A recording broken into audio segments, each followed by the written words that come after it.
إن الحمد لله نحمده ونستعينه ونستغفره ونعوذ بالله من شرور أنفسنا ومن سيئات أعمالنا من يهده الله فلا مضل له ومن يضلل فلا هادي له وأشهد أن لا إله إلا الله وحده لا شريك له وأشهد أن محمدا عبده ورسوله يا أيها الذين آمنوا اتقوا الله حق تقاته ولا تموتن إلا وأنتم مسلمون يا أيها الناس اتقوا ربكم الذي خلقكم من نفس واحدة وخلق منها زوجها وبث منهما رجالا كثيرا ونساء واتقوا الله الذي تساءلون به والأرحام إن الله كان عليكم رقيبا يا أيها الذين آمنوا اتقوا الله وقولوا قولا سديدا يصلح لكم أعمالكم ويغفر لكم ذنوبكم ومن يطع الله ورسوله فقد فاز فوزا عظيما أما بعد فإن أصدق الكلام كلام الله وخير الهدي هدي محمد صلى الله عليه وسلم وشر الأمور محدثاتها وكل محدثة بدعة وكل بدعة ضلالة وكل ضلالة في النار أعوذ بالله من الشيطان الرجيم بسم الله الرحمن الرحيم لإيلاف قريش إيلافهم رحلة الشتاء والصيف فليعبدوا رب هذا البيت الذي أطعمهم من جوع وآمنهم من خوف.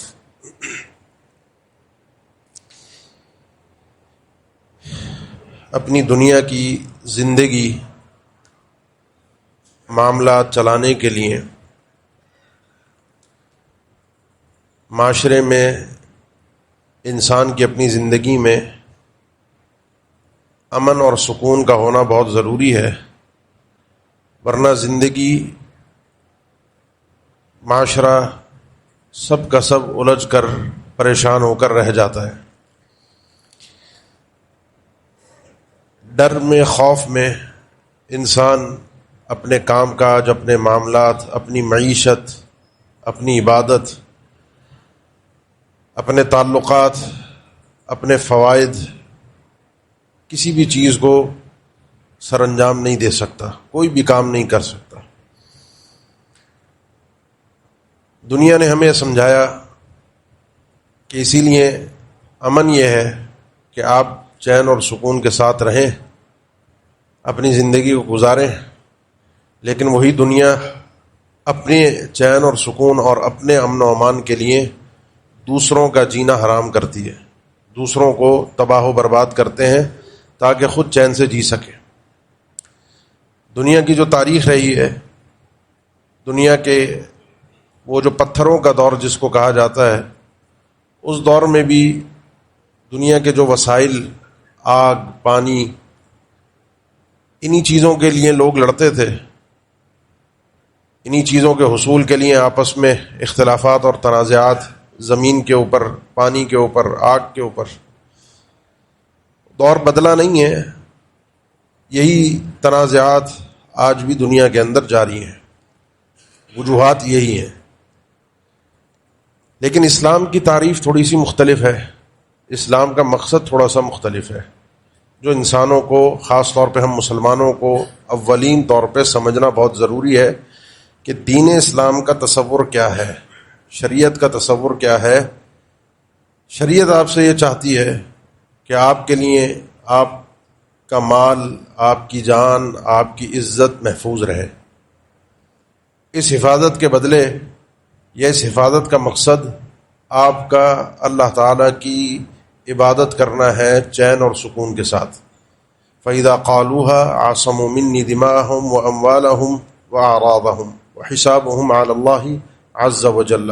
اللہ کے نبی صلی اللہ علیہ وسلم نے ارشاد فرمایا، اللہ نے مجھے حکم دیا کہ میں جہاد کروں، قتال کروں۔ جب لوگ کلمہ پڑھ دیں، لا الہ الا اللہ کہہ دیں، تو اب ان کی جان، مال، عزت کی حفاظت ہماری ذمہ داری ہے، حکومت کی۔ باقی حساب اللہ کے سپرد ہے، کس نے کیسا کلمہ پڑھا، کیا ہوا، کوئی بیچ میں کسی نے کوئی گناہ کیے، کوئی کوتاہی کی، وہ اللہ حساب لینے والا ہے۔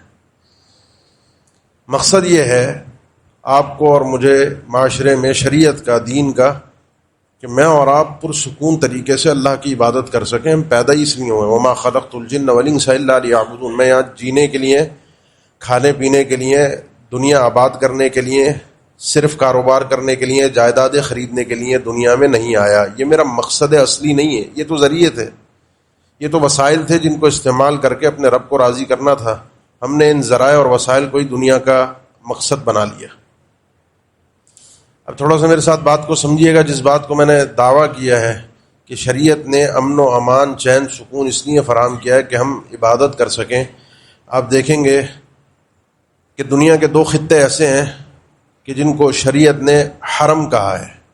ایک حرم مکی ہے اور ایک حرم مدنی ہے. ان دونوں کو حرم بھی کہا اسی لیے گیا ہے کہ بہت سارے ایسے کام جو عام جگہوں پر حلال ہیں، اس خطے میں وہ بھی حرام ہیں. ابراہیم علیہ السلام نے جب اللہ نے حکم دیا کہ یہاں اللہ کا گھر تعمیر کیا جائے، اور تھی وہ جگہ بالکل خالی، جنگل، کوئی نہیں تھا وہاں پہ، انسان ہی نہیں تھا، پتے ہی نہیں تھے. بواد غیر ذی زرع عند بیتک المحرم، ایسی وادی اللہ، پتا بھی نہیں ہے، کوئی انسان نہیں ہے. یہاں پر اللہ کا گھر بننا چاہیے. اللہ نے حکم دیا، ابراہیم علیہ السلام نے تعمیر کی اور اللہ سے دعا کی، چند دعائیں کی اس گھر کی آبادی کے لیے، اس جگہ کی آبادی کے لیے کہ رب اجعل ھذا البلد آمنا، اللہ یہ جو شہر ہے بڑا امن و سکون والا ہو. اور اللہ نے یہ بھی فرمایا قرآن مجید میں ومن دخلہ کان آمنا، جو اس گھر میں، اس شہر میں، اس علاقے میں داخل ہوگا وہ امن میں ہوگا. وَإِذْ جَعَلْنَا الْبَيْتَ مَثَابَةً لِلنَّاسِ وَأَمْنًا، اس وقت کو یاد کرو کہ ہم نے اس گھر کو، اس کے آس پاس کے علاقے کو مثابہ اور امن والی جگہ بنایا لوگوں کے لیے. مثابہ کا مطلب ایک معنی ہے بار بار لوگ پلٹ کر آتے ہیں، بار بار اس گھر کی زیارت کے لیے آتے ہیں، اور ایک معنی ہے کہ یہاں سے ثواب بھی بہت زیادہ لے کر جاتے ہیں. اس خطے کو اللہ نے امن والا بنایا ہے. کیوں؟ تاکہ یہاں جو آئے وہ اللہ کی عبادت کرتے ہوئے گھبرائے نہیں، ڈر محسوس نہ کرے. اور اس کے لیے اللہ نے شرعی اعتبار سے بھی احکامات دیے، اور اپنی جو کائنات کا نظام چلانے کے لیے، سسٹم کے لیے اللہ کے جو تدبیریں ہوتی ہیں جس میں کن کہتا ہے فیکون ہو جاتا ہے معاملہ، اس امور کونیہ کے اعتبار سے بھی، وہ آرڈر کے اعتبار سے بھی اللہ نے پورا سسٹم یہاں پر قائم رکھا. تھوڑا سا میرے ساتھ توجہ دیجیے گا. آپ اور میں مکہ میں داخل ہوتے ہیں، حرم کی حدود میں، شکار نہیں کر سکتے، کسی جانور کو نہیں مار سکتے، الا کہ کوئی موذی جانور ہو، وہ الگ بات ہے، اس کی حدیث میں استثناء موجود ہے. جو انسان کو تکلیف دے گا پھر انسان اپنے امن کے لیے اس کو مار سکتا ہے، کیونکہ مقصد امن ہے. وہاں کے کسی درخت، پتے، پودے اکھاڑ نہیں سکتے آپ. وہاں پہ آپ نے حتیٰ کہ دور جاہلیت میں بھی اگر اپنے باپ کے قاتل کو بھی اس علاقے میں دیکھتے تو کچھ کہہ نہیں پاتے، کچھ کر نہیں پاتے. کیوں؟ کیونکہ اللہ نے اس جگہ کو امن والا بنایا. یہاں جو آ گیا امن میں آ گیا. پھر اللہ نے سسٹم بھی بنایا اس جگہ کے لیے، کیونکہ وہ دور جاہلیت جو تھا، ہر چیز، ہر نظام، ہر سسٹم وہاں بگڑ چکا تھا. اس علاقے کے، خطے کے اس دور میں آس پاس کے جتنے علاقے تھے وہ سب غیر محفوظ تھے. لوٹ مار، ڈکیتی، چوری، قافلوں کو، تجارتی قافلوں کو لوٹ لینا، کوئی عزت، جان، مال محفوظ کسی کا نہیں تھا. لیکن اس خطے کے اندر جو لوگ تھے ان لوگوں کو بھی اللہ نے عزت دلوائی، اور اس خطے کے اندر جو آ جاتا تھا وہ امن میں آ جاتا. اللہ نے ذکر فرمایا قرآن مجید میں اولم یروا انا جعلنا حرما آمنا ویتخطف الناس من حولهم، یہ لوگ یہ منظر نہیں دیکھ رہے کہ اللہ تعالیٰ نے اس حرم کو امن والا بنایا ہے، اس خطے کو امن والا بنایا ہے. ارد گرد کے لوگوں کی زندگی اجیرن ہوئی ہے، ان کے لیے نہ ان کی جان محفوظ ہے نہ مال. اور یہ لوگ، ان کے لیے اللہ نے ایسا سسٹم کیا، چونکہ یہ اس بیت اللہ کے اندر موجود ہیں، یہاں رہنے والا بڑا پرسکون ہونا چاہیے، ذہنی طور پر، جسمانی طور پر، اور امن و امان کی معاشرے میں صورتحال، اس کو کوئی ٹینشن نہ ہو. یہ اس کے لیے پورا سسٹم اللہ نے بنایا. وہ ایک واقعہ ہوا جس سال اللہ کے نبی صلی اللہ علیہ وسلم کی پیدائش تھی. اکثر مورخین کے نزدیک یہی سال تھا جس میں وہ ابرہہ حملہ کرنے کے لیے آیا تھا یمن سے.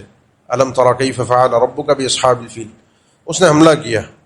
اس میں کیا ہوا؟ وادی محصر میں اللہ نے اس حملے کو خود پسپا کروایا.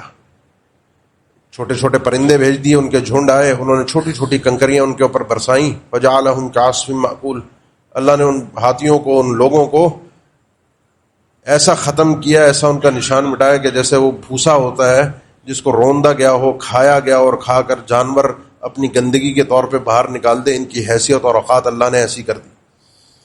اس سے قریش کی ڈھاک، اس علاقے والوں کی ڈھاک پورے معاشرے میں بیٹھ گئی۔ اب ان کا عزت اور احترام ہوتا تھا۔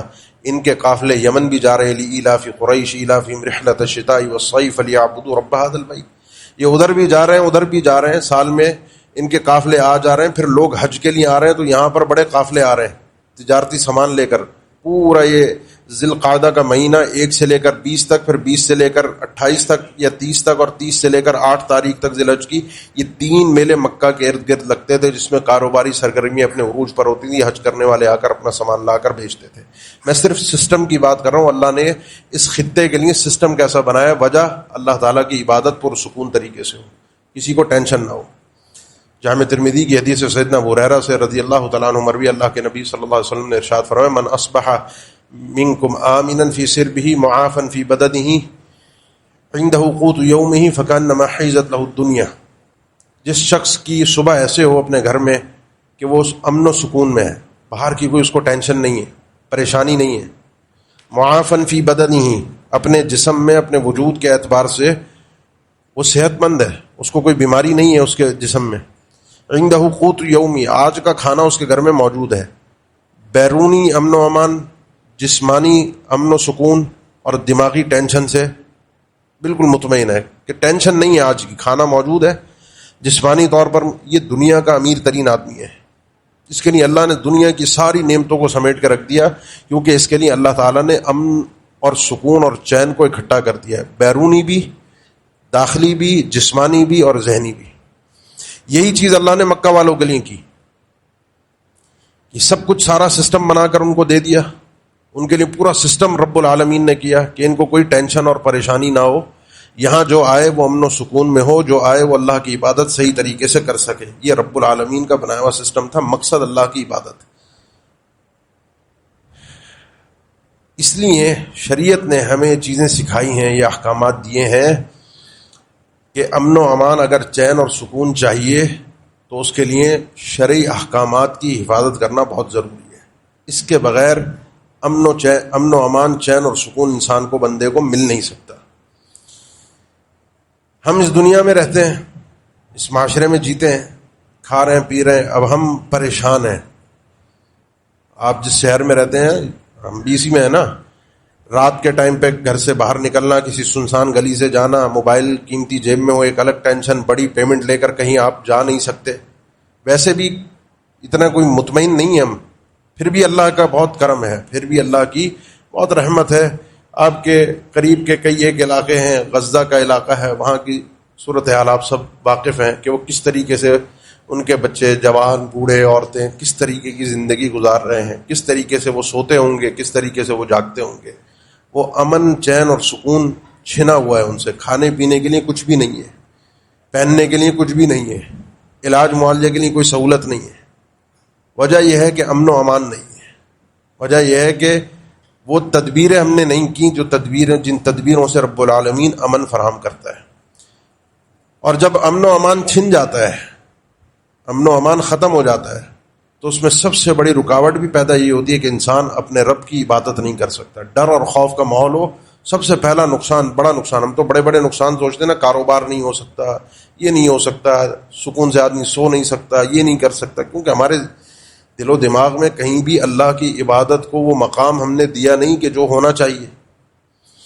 اللہ تعالیٰ نے موسیٰ علیہ السلام کے حوالے سے ذکر فرمایا کہ فما آمن لموسیٰ الا ذریۃ من قومہ علی خوف من فرعون وملئهم ان یفتنہم، کہ موسیٰ علیہ السلام پر بہت تھوڑے لوگ جو ایمان لائے، ذریۃ من قومہ، یہ موسیٰ علیہ السلام کی قوم، یا کچھ فرعونی بھی شاید ایمان لے آئے، کیونکہ ضمیر میں اختلاف ہے، من قومی، تھوڑے لوگ ایمان لائے تھے۔ وجہ کیا تھی؟ اعلیٰ خوف من فرعون، فرعون کا ڈر اور خوف بڑا تھا، اس ڈر کے مارے وہ ایمان نہیں لا رہے تھے، اور جو لائے انہوں نے اللہ پر توکل کا اظہار کیا۔ سورہ یونس میں پھر ان کے لیے خاص حکم نازل ہوا، کیونکہ بنی اسرائیل میں، پچھلی امتوں میں ہر جگہ عبادت کی اجازت نہیں تھی، عبادت صرف اور صرف وہیں ہو سکتی تھی کہ جو عبادت کی جگہیں بنائی گئی ہیں، لیکن ان کے لیے اس ڈر اور خوف کی وجہ سے اجازت دی گئی کہ وَجْعَلُوا بُيُوتَكُمْ قِبْلَةً وَأَقِيمُوا الصَّلَاةَ، اپنے گھروں میں ہی عبادت گاہیں بناؤ اور اپنے گھروں میں نماز پڑھو، اپنے گھروں کے اندر عبادت کرو۔ اس دور میں درست نہیں تھا کہ انسان اپنے گھروں میں عبادت کرے، طریقہ یہ تھا عبادت گاہوں میں آ کر ہی عبادت ہوگی۔ یہ تو ہماری امت کو اللہ نے ایک اللہ کا فضل رہا۔ اللہ کے نبی صلی اللہ علیہ وسلم نے فرمایا وَجُعِلَتْ لِيَ الْأَرْضُ مَسْجِدًا وَطَهُورًا، اللہ نے میرے لیے پوری زمین کو سجدہ گاہ بنا دیا، جہاں مرضی انسان عبادت کرنا چاہے، نماز پڑھنا چاہے پڑھ سکتا ہے۔ اس ڈر کی وجہ سے وہ گھر سے باہر نہیں نکل پا رہے، اس ڈر کی وجہ سے وہ عبادت نہیں کر پا رہے۔ اب آپ کو اگر یہ فلسفہ سمجھ میں آ رہا ہے کہ کیا چیز ہے یہ امن و امان، حتیٰ کہ آخری دور میں جب اپنے فتنے عروج پر ہوں گے اور سب سے بڑا فتنہ علی الاطلاق دجال کا ظاہر ہوگا، تو دنیا کے ایمان کی حالت، وہ تو دجال کا جو موضوع ہے وہ اپنی جگہ پر، اس کے اندر یہ سب چیزیں بیان ہوتی ہیں کہ کس نوعیت سے لوگ ڈر اور خوف میں مبتلا ہوں گے۔ مومن، باقی دنیا میں غرق لوگ تو اس کے پیچھے پیچھے ہوں گے، دنیا تو اس کے پاس ہوگی۔ اب کیفیت یہ بنے گی کہ جو مدینہ کے اندر ہے، اللہ کے نبی صلی اللہ علیہ وسلم کا فرمان ہے، صحیح بخاری کی حدیث ہے کہ لا يدخل رعب المسیح الدجال فی المدینہ، مدینہ شہر کے اندر دجال تو دور کی بات ہے، اس کا ڈر اور خوف بھی مدینہ کے اندر داخل نہیں ہو سکتا۔ لہا یومئذ سبعۃ ابواب، جس وقت وہ آئے گا اس دن مدینہ کے اندر داخلے کے لیے 7 دروازے ہوں گے، 7 راستے ہوں گے، ہر دروازے اور راستے کے اوپر اللہ کی طرف سے 2 فرشتے مقرر ہوں گے، وہ اندر آ ہی نہیں سکتا، کیونکہ اس جگہ پر، اس خطے پر رہنے والے لوگ اللہ کی عبادت کے لیے اکٹھے ہوئے ہیں، ان کا عبادت کے حوالے سے پریشان ہونا یہ اللہ کے قوانین میں نہیں ہے۔ جو عبادت کے لیے اپنے آپ کو مخلص کرے گا، اللہ اس کو امن و امان فراہم کرے گا۔ یہ پہلا وہ نقطہ ہے کہ جس کے ذریعے سے ہم نے امن و امان قائم کرنا ہے، اللہ کی شریعت۔ شریعت نے آپ کی جان، مال، عزت، ان سب چیزوں کی حفاظت کی ہے۔ سب سے اوپر دین ہے، سب سے پہلے دین ہے، دین کے بعد جان ہے، دین کے بعد انسان کی عقل ہے، اس کے بعد اس کی عزت ہے، اس کے بعد اس کا مال ہے، لیکن سب سے پہلے دین ہے۔ اس لیے معاشرے میں امن و امان کے لیے جب ہم شرعی احکامات کو پامال کرتے ہیں، اللہ کے احکامات کو قبول نہیں کرتے، ہمیں نقصان یہی ہوتا ہے کہ ہمارے معاشرے سے امن و امان ختم ہو جاتا ہے۔ اللہ کے نبی صلی اللہ علیہ وسلم کا فرمان ہے قرب قیامت معاشرے میں امن و امان ختم ہوں گے، انسان کی جان کی قیمت ختم ہوگی۔ آپ صلی اللہ علیہ وسلم نے فرمایا، بخاری مسلم کی حدیث ہے کہ اتقارب الزمان، ایک طویل حدیث ہے، اس میں کئی ایک نشانیاں آپ صلی اللہ علیہ وسلم نے بیان فرمائی کہ زمانہ قریب قریب ہو جائے گا۔ اس کا ایک مفہوم ہے وقت جلدی گزرے گا، وقت میں برکت ختم ہو جائے گی، یا لوگوں کے تواصل کے طریقے جیسے آج کل ہیں ہمارے آسانی کے ساتھ، جو پہلے لوگ دور دور سے ایک دوسرے سے ملتے تھے آج جلدی مل جاتے ہیں، سواریوں کا، ذرائع اتصال کا۔ اس میں حدیث میں آخر میں اللہ کے نبی صلی اللہ علیہ وسلم کا فرمان ہے وَيَكْثُرُ الْحَرَجُ، حرج کی کثرت ہوگی۔ صحابہ نے پوچھا حرج کیا ہے؟ آپ نے فرمایا القتل، قتل و غارت گیری عام ہوگی، حتیٰ کہ دوسری روایت میں قاتل کو نہیں پتا مقتول کو کیوں مار رہا ہے، مقتول کو نہیں پتا اس کو قاتل نے کیوں مارا ہے، بلا وجہ کا قتل، بس قتل کرنا مقصد ہے کہ لوگوں کو مارا جائے، لوگوں کو قتل کیا جائے، امن و امان معاشرے سے ختم ہو۔ یہ قرب قیامت جس کو ہم ایک شکل میں آج اپنے ارد گرد محسوس کر رہے ہیں۔ اسی لیے شریعت کی تدبیر، احکامات، تعلیم ہمیں یہ ہے کہ کوئی بھی شخص معاشرے میں نکلے اور اس نے من اشار الی اخیہ بحدیدہ، اس دور میں یہ جو لوہے کے ہتھیار ہوتے ہیں، تلوار ہو گئی، نیزہ ہو گیا، چھری، چاقو، کوئی بھی چیز، وہ اپنے بھائی کی طرف اشارہ کرتا ہے، اور روایت کے آخر میں چاہے وہ اپنے سگے بھائی کی طرف ہو، ان کان اخاہ لابیہ و امہ، اگر وہ اس کا سگا بھائی کیوں نہ ہو اور کوئی دینی بھائی ہو، اس کی طرف اگر اشارہ کرتا ہے، ایسے مذاق میں، حقیقت میں، جیسے بھی، فإن الملائکۃ تلعنہ، فرشتے اس پر لعنت کرتے ہیں، صحیح بخاری کی حدیث ہے، فرشتے اس بندے پر لعنت کرتے ہیں جو یہ اسلحہ لہرا کے پھرتا ہے، یہ جو دندناتے پھر رہے ہوتے ہیں معاشرے میں آج کل، آپ نے دیکھا ہوگا لوگوں کے اپنے اپنے جینے کے مزاج ہیں، اپنے اپنے غنڈہ گردی اور بدماشی ہے۔ بہرحال اللہ نے قیامت کا دن تو رکھا ہی اسی لیے ہے کہ ہر ظلم کا حساب ہو، ہر ظلم کا بدلہ ہو، قیامت کا دن ہے ہی اسی لیے۔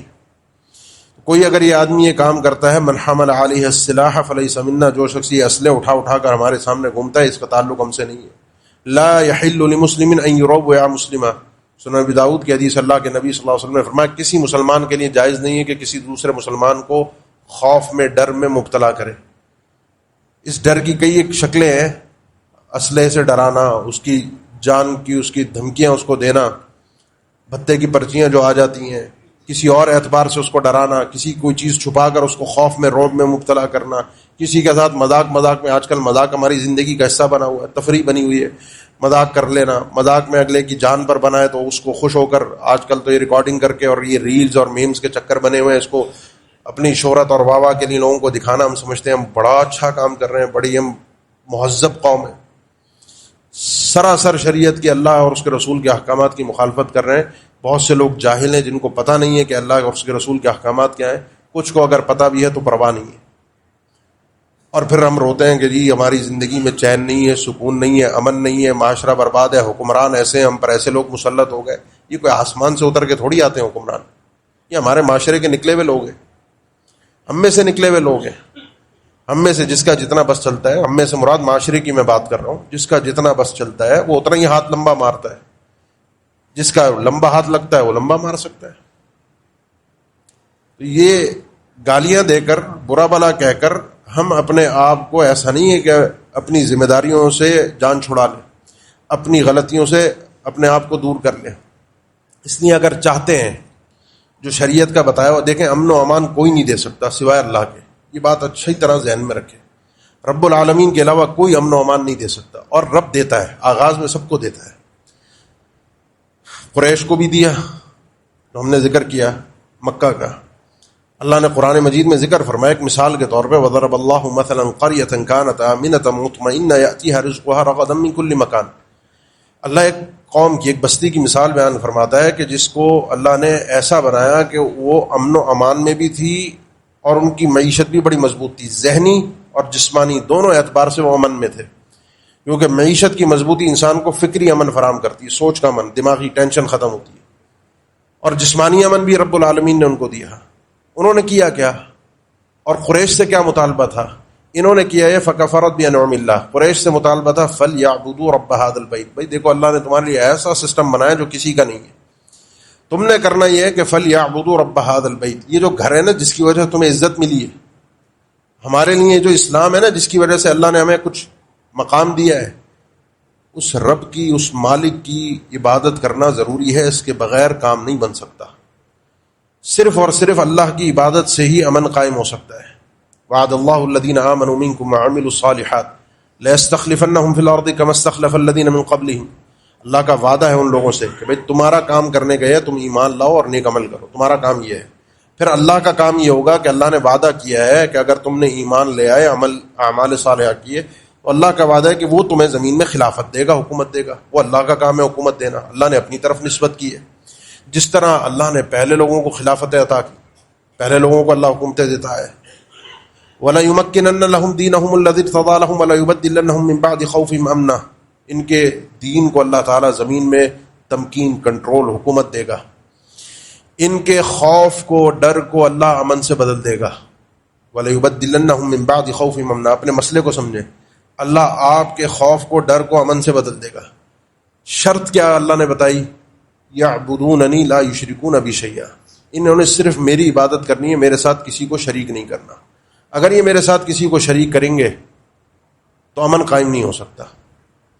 ہماری معاشرے میں بے امنی کے، آپ کسی بھی بڑے سے بڑے مفکر کو، موٹیویشنل اسپیکر کو، کسی صحافی کو، کسی دانشور کو، کسی سے بھی پوچھیں مسائل کیا ہیں. کرپشن ہے جی، حکمران ہے جی، فلاں ہے جی، یہ ہے جی، وہ چوری، یہ 20 اسباب آپ کو گنوا دیے جائیں گے. سود ہے، بینکاری ہے، یہ ہے، وہ ہے، اللہ سے دشمنی، لڑائی، ساری چیزیں ہیں. لیکن کہیں فہرست میں آپ کو کوئی یہ نہیں بتائے گا کہ جو معاشرے میں رائج، جو ہم اللہ سے دشمنی مول کر حقیقت میں لے کر بیٹھے ہیں، اللہ کے ساتھ شرک، جس سے امن پہلے نمبر پہ ختم ہوتا ہے، وہ کوئی آپ کو آواز معاشرے میں اٹھتی ہوئی نظر نہیں آئے گی. یہ جو اللہ کے ساتھ جگہ جگہ شرک ہو رہا ہے، جو اللہ کا حق ہے وہ دوسروں کو دیا جا رہا ہے. یعبدوننی لا یشرکون بی شیئا فلیعبدوا رب ھذا البیت. اس گھر کے رب کی عبادت کرنی ہے تو ہی امن ملے گا، تو ہی سکون ملے گا، یہ باقی رہے گا. یہ جو اللہ کے حقوق ہیں، اللہ کا جو مقام ہے، اللہ کی جو تعظیم ہے، اللہ کا جو احترام ہے، اللہ کی جو شان ہے، ایک گلی گلی، چوراہے چوراہے، جگہوں جگہوں پر ہم ایسے ایسے لوگوں کو، ایسی ایسی چیزوں کو بانٹتے پھر رہے ہیں، ایسی ایسی لوگوں سے مدد مانگتے پھر رہے ہیں، ایسے ایسے کام کرتے پھر رہے ہیں. کسی کو اپنے دھاگے پر بھروسہ ہے، کسی کو تعویذ پر اعتماد ہے کہ یہ میری جان بچا لے گا، اگر ہاتھ میں نے تعویذ باندھا ہوا ہے مجھے کوئی مصیبت پریشانی نہیں آئے گی. بچے کو ٹیکا لگاتے ہو، کالا یا کسی اور نوعیت کا کوئی تعویذ باندھ دو، وہ بیمار بھی نہیں ہوگا، وہ پریشان بھی نہیں ہوگا. اللہ پر اعتماد تو رہا ہی نہیں ہمارا. جب ہے نہیں، جب ہم چھوٹی چھوٹی چیزوں کے اوپر اپنے امن و سکون کو، اپنے خوف کو ختم کرنے کے لیے ادھر ادھر بھاگیں گے، نُوَلِّهِ مَا تَوَلَّى، پھر اللہ کہتا ہے جس راہ چلنا چاہو اسی راہ منہ اٹھا کے چل دو، ہم بھی وہیں تمہیں پھیرتے ہیں، پھر گھما گھما کر پٹخ پٹخ کر جو رب کا سسٹم ہمیں مارتا ہے، پھر ہمیں سمجھ میں نہیں آتی، پھر ہم یہی کہتے رہتے ہیں یوں مسئلہ ہوگا، یہ ہوگا، سود ہوگا، فلانا ہوگا، یہ ہوگا.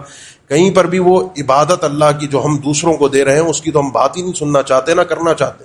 بہت سے لوگوں کے دل سکڑ جاتے ہیں جب ایک اللہ کی عبادت کی بات کی جائے. وَإِذَا ذُكِرَ اللَّهُ وَحْدَهُ اشْمَأَزَّتْ قُلُوبُ الَّذِينَ لَا يُؤْمِنُونَ بِالْآخِرَةِ وَإِذَا ذُكِرَ الَّذِينَ مِن دُونِهِ إِذَا هُمْ يَسْتَبْشِرُونَ.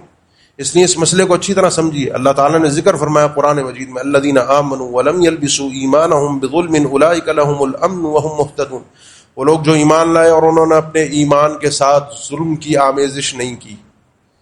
صحابہ نے پوچھا اللہ کے نبی یہ ظلم تو کون نہیں کرتا؟ ہو ہی جاتا ہے ہمارے سے، ایک دوسرے کے ساتھ رہتے اٹھتے بیٹھتے چلتے پھرتے ظلم تو ہو ہی جاتا ہے.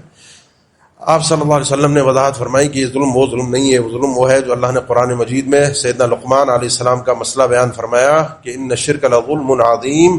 سب سے بڑا اس زمین پر ظلم یہ ہے کہ جو حق اللہ کا ہے وہ اللہ کے علاوہ کسی کو دیا جائے. وہ کوئی بھی ہو سکتا ہے، وہ کوئی نبی ہو، کوئی رسول ہو، کوئی فرشتہ ہو، کوئی درخت ہو، کوئی پتھر ہو، کوئی مورتی ہو، کوئی ولی ہو، کوئی بھی انسان ہو.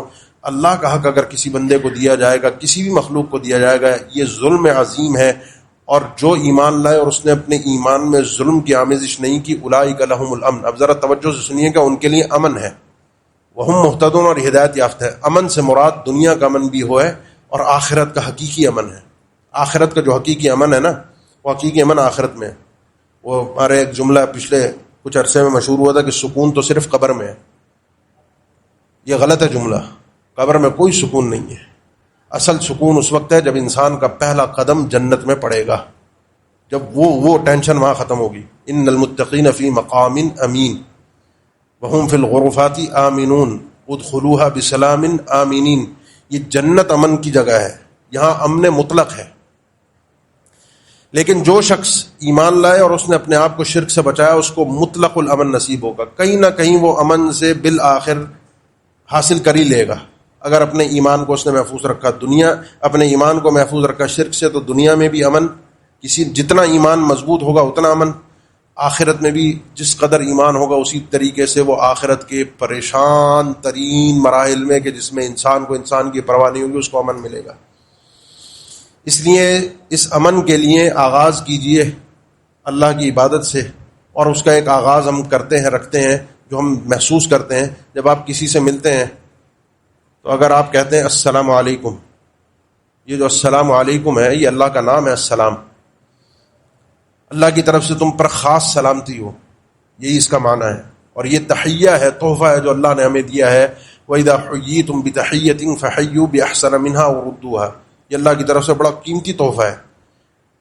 اور اس سلام کا ایک سب سے بڑا فائدہ یہ ہے کہ جب آپ کسی کو سلام کرتے ہیں وہ شخص آپ سے تھوڑا سا ایک مانوسیت محسوس کرتا ہے اور امن میں آ جاتا ہے. اسی لیے شریعت کی تعلیم یہ ہے کہ جس کو جانتے ہو جس کو نہیں جانتے اس کو بھی سلام کرو.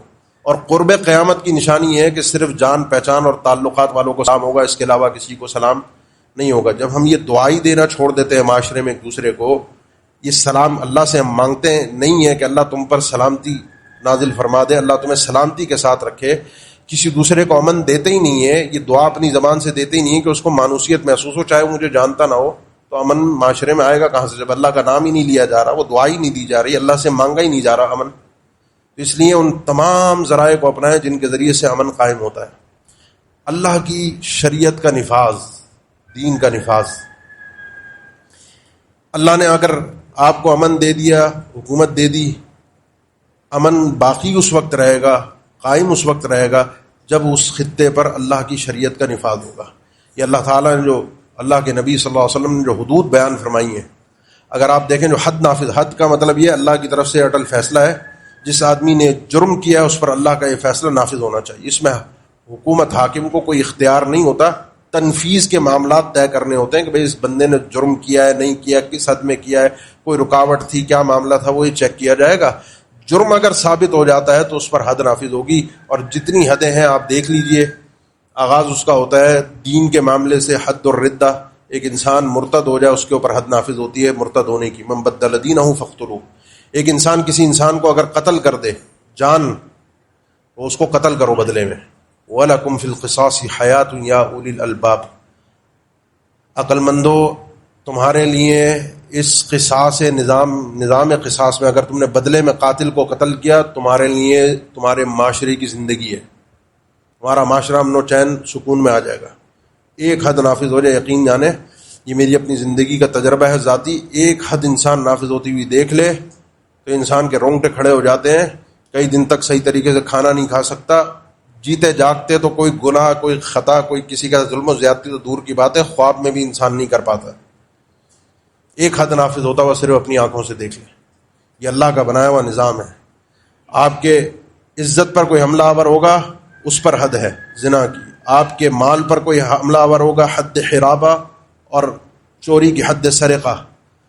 کسی کے مال کے حوالے سے، جان کے حوالے سے، عزت کے حوالے سے، عقل کے حوالے سے، کوئی شخص کسی کے عقل کے حوالے سے، شراب کی حد ہے، شراب پیتا ہے، اپنی عقل کو ختم کرتا ہے، شرابی کے لیے تعزیراً سزا شریعت نے رکھی ہے۔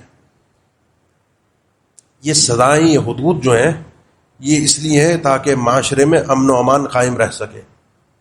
یہ جہاں اور یہ وجہ کیا ہے؟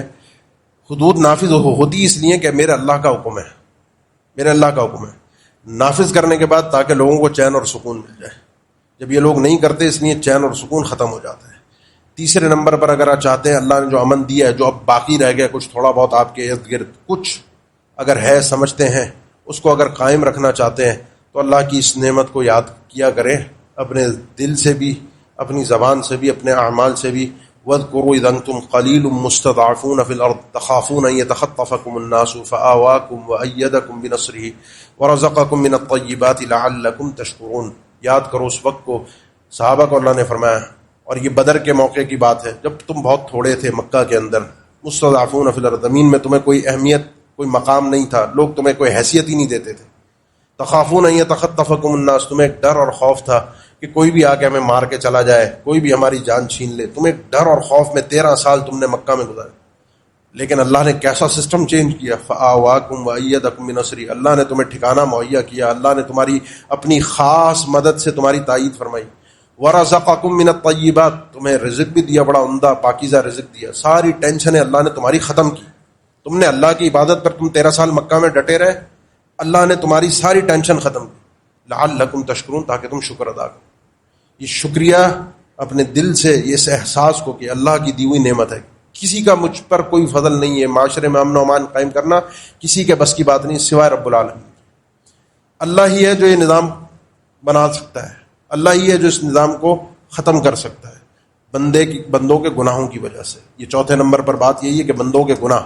ذالک بأن اللہ لم یکن مغیرا نعمۃ انعمها علی قوم حتی یغیروا ما بانفسہم، یہ جو حالات بدلتے ہیں، کبھی خیر سے شر، شر سے خیر، حالات امن سے خوف، خوف سے امن، اچھائی سے برائی، برائی سے اچھائی، یہ ساری تغییر ہے۔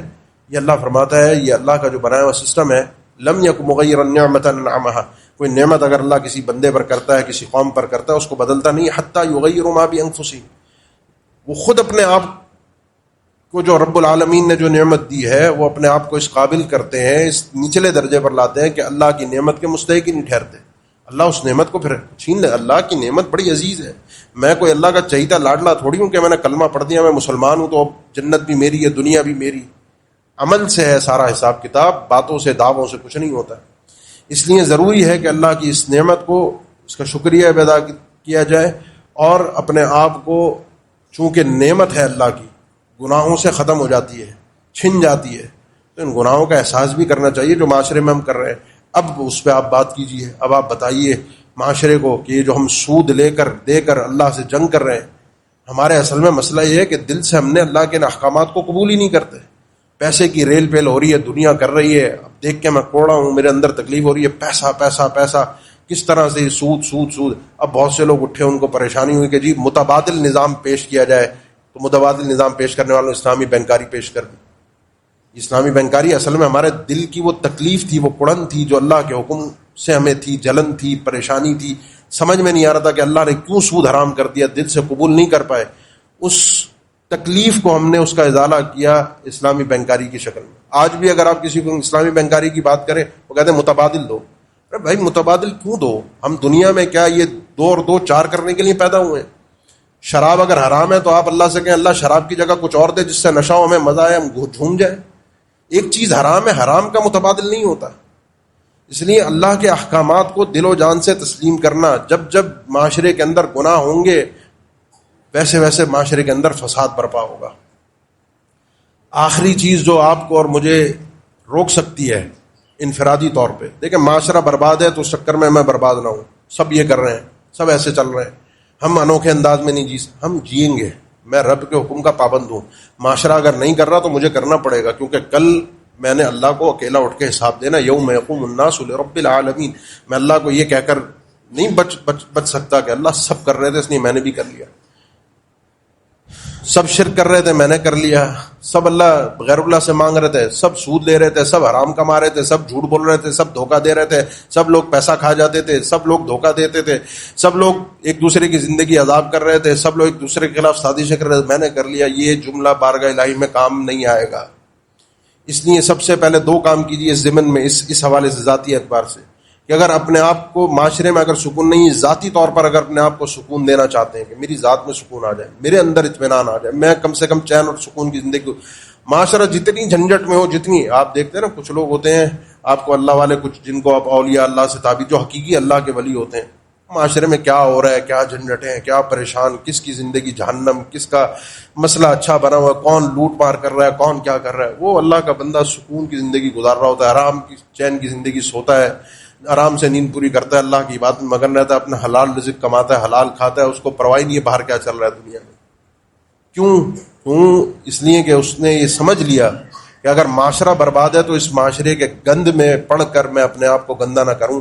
الا بذکر اللہ تطمئن القلوب، یہ جو دل مطمئن ہوتے ہیں، دل میں چین اور سکون آتا ہے، یقین جانیے یہ اللہ کے ذکر سے، جس میں اولین اللہ تعالیٰ کی عبادت ہے، قرآن مجید کی تلاوت ہے، دیگر ذکر و اذکار ہیں اور دعائیں ہیں۔ جو بندہ اپنے آپ کو ان چیزوں میں مشغول کرتا ہے، الا بذکر اللہ تطمئن، پھر معاشرہ پورا جہنم میں جا رہا ہو، وہ کوشش اپنی بساط کے مطابق کر تو رہا ہے بچانے کی، لیکن کر کچھ نہیں سکتا، اللہ اس کو اطمینان فراہم کرے گا، اس کے دل کو، اس کے چین سکون اس کو اللہ فراہم کرے گا۔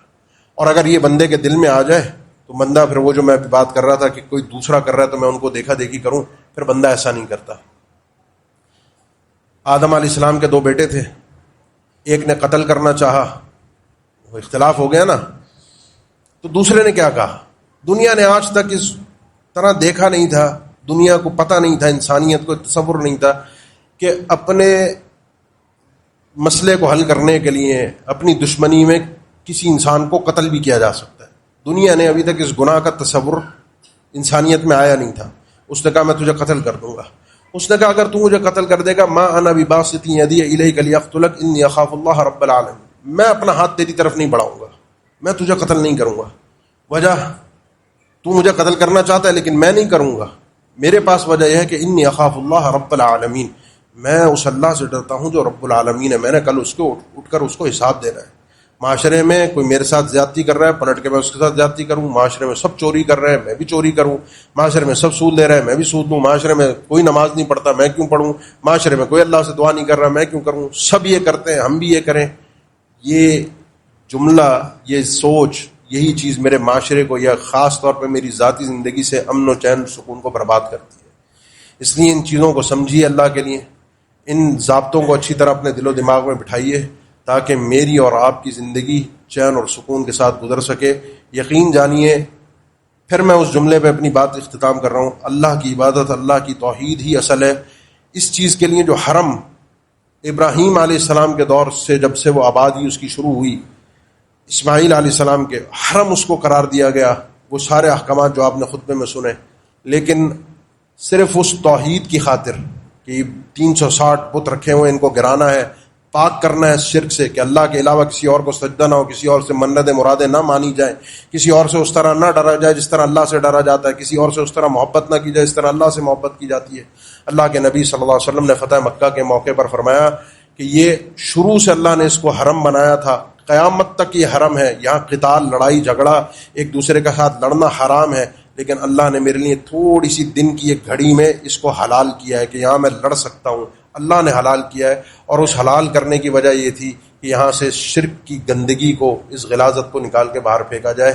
ان مقاصد کو سمجھیے، اس تصور کو سمجھیے شریعت کے، اپنی زندگی کو اپنے معاشرے کے حوالے سے، اجتماعیت حق کے حوالے سے، انفرادیت کے حوالے سے ان اصول و ضابطوں کو سمجھ کے انسان اپنی زندگی کو پرسکون بنا سکتا ہے۔ اقول قولی ھذا واستغفر اللہ لی ولکم وآخر دعوانا الحمد للہ رب العالمین۔